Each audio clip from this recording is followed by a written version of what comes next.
सबसे पहले तो आपके दिमाग में यही सवाल आया होगा कि भाई इस टॉपिक पर मैं वीडियो बना ही क्यों रहा हूं। लेकिन इस वीडियो को जब आप लास्ट तक देख लेंगे तो आपको डेफिनेटली पता चल जाएगा कि ये वीडियो एक क्रिएटर के लिए कितना ज्यादा इंपॉर्टेंट हो सकता है।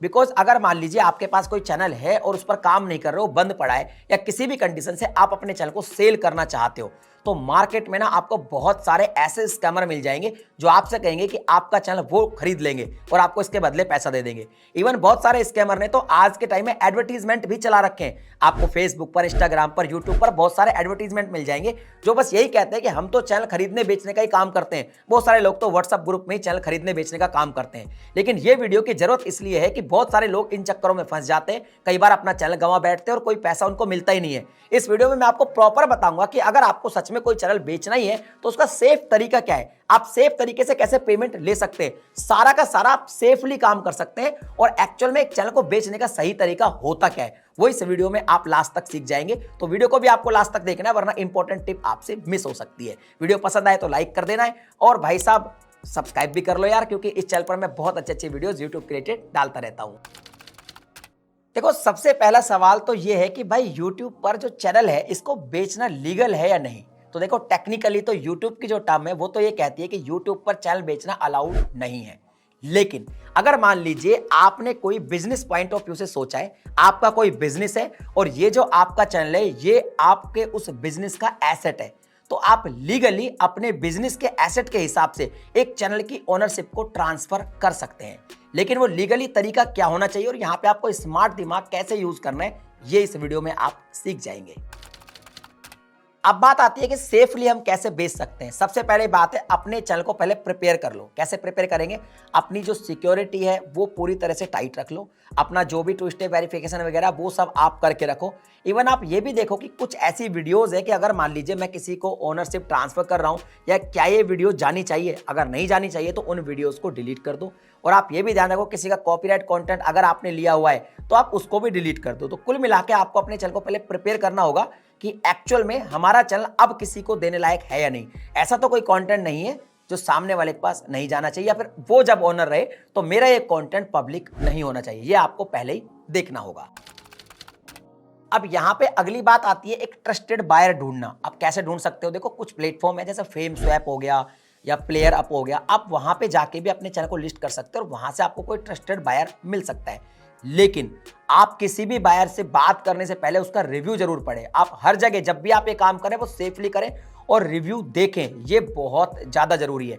आप चाहें तो जो आपके सोशल मीडिया नेटवर्क है वहां से भी कोई बायर ढूंढ सकते हैं, लेकिन उसको वेरीफाई जरूर करें।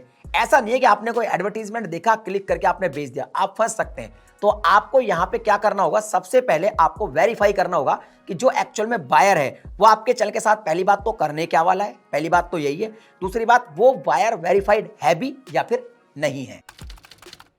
अगला जो स्टेप है वो ये है कि आपको यहां पे एक लीगल एग्रीमेंट भी बनाना चाहिए। बिना लीगल एग्रीमेंट के आपको कोई भी डील नहीं करनी चाहिए।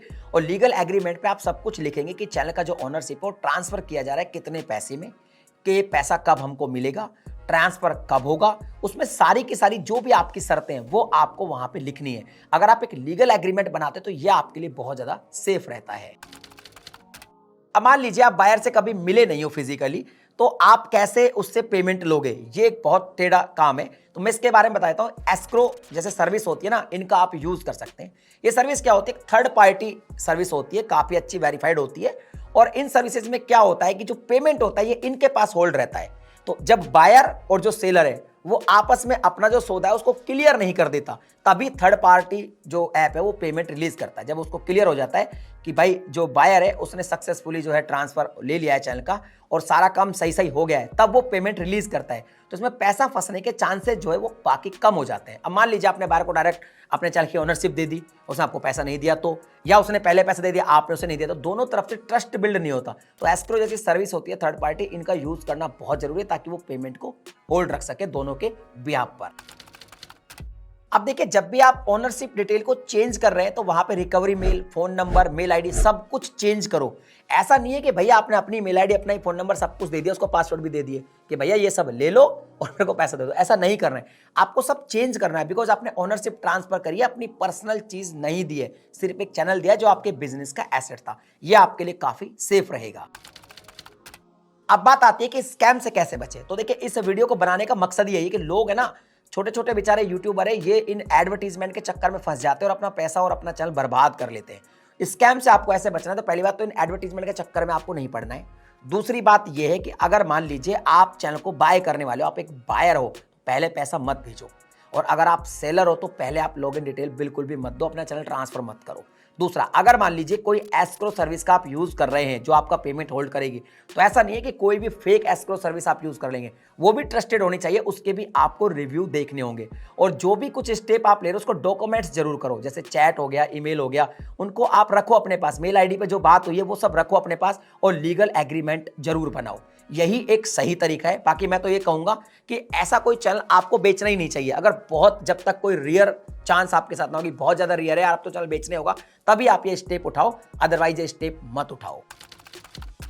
अब last but not the list एक बोनस टिप आपको देता हूं। मान लीजिए आपका चैनल जो है वो मोनेटाइज है, तो ध्यान रखना यहां पे कीमतें तय होती है कि भैया आपका चैनल मोनेटाइज है या नहीं है। तो अगर मोनेटाइज है तो आप थोड़ा एक्स्ट्रा नेगोशिएट करके ज्यादा पैसे ले सकते हैं, लेकिन अगर आपका मोनेटाइज नहीं है तो उस तरह से आप नेगोशिएट कर सकते हैं, लेकिन इस चीज का ध्यान जरूर रखें।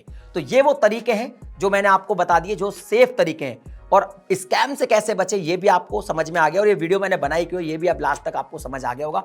अगर पसंद आई है तो लाइक कर देना और सब्सक्राइब कर देना चैनल को, क्योंकि ऐसी वीडियोस मैं आपके लिए हमेशा बनाता रहता हूं।